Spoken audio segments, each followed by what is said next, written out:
6 Februarie, Gods wet gegee om 'n seun te wees, in die huiskring. En jy moet dit op die deurposte van jou huis en op jou poorte skrywe.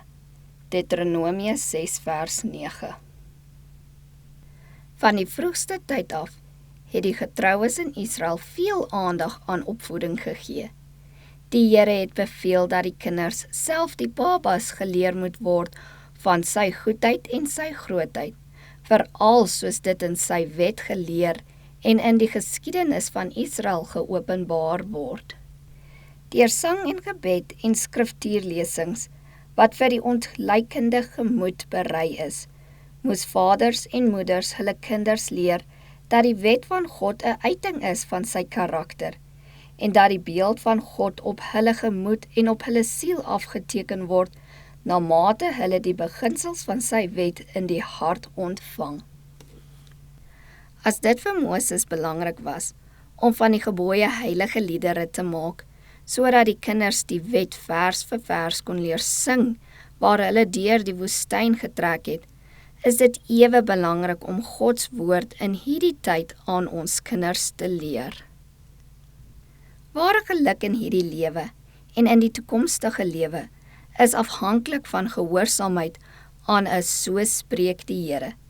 Laat die lewe van Christus die patroon wees.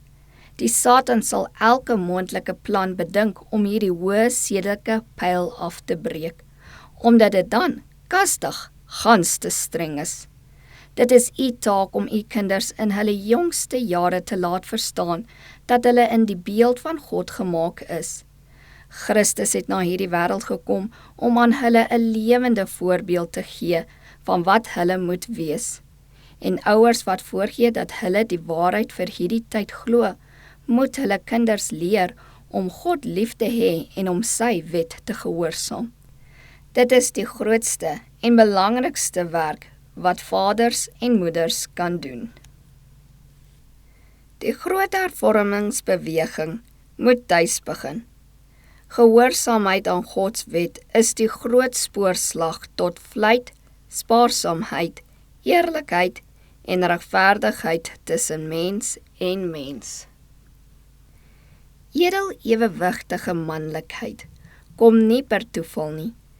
Dit is die gevolg van die vormende proses van karakterbou in die vroegste jongelingsjare en beoefening van die wet van God tuis.